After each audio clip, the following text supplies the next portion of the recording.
Taste என்னமா நல்லாதான் இருக்கு. நாங்க கறிக்கு கூட அவ்வளவு எண்ணெய் ஊத்துனது இல்ல, இருக்கு அவ்வளவு எண்ணெய் ஊத்தி இருக்கோம். என்ன செய்ய போறோம்? ஏய் ஒயிட் சாக்லேட் தானே செய்ய போறோம். செஞ்சிடலாமா? ஒரு குட்டி மிக்ஸி ஜார்ல ஒரு கப் சீனி போட்டுங்க. இத நைஸா அரைச்சு எடுத்துக்கலாம்.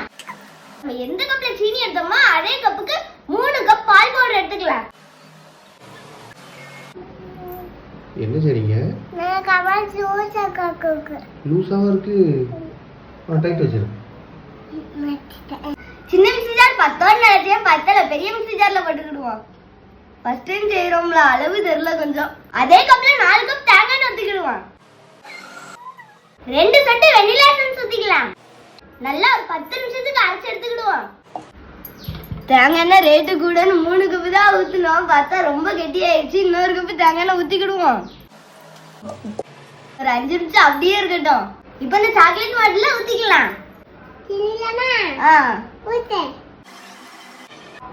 எப்பா இதை ஊத்துறதுக்கு எவ்வளவு கஷ்டமா இருந்துச்சு தெரியுமா? எங்க அப்பா தான் எனக்கே ஊத்தி தந்தாங்க. இதை 1 மணி நேரம் ஃப்ரீசர்ல வச்சு எடுத்துடலாம்.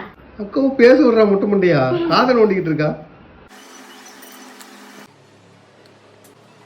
சாக்லேட் சாப்பிட்டது எனக்கே, என் தங்கச்சிக்கு, எங்க அம்மாவுக்கு 3 பேத்துக்கு எதுவும் பண்ணல. எங்க அப்பாவுக்கு தான் கொஞ்ச நேரத்துக்கு ஒரு மாதிரி இருந்துச்சு. பிறகு 2 வாட்டி சுடுதண்ணி போட்டு குடிச்சோன்னா சரியா இருக்கு.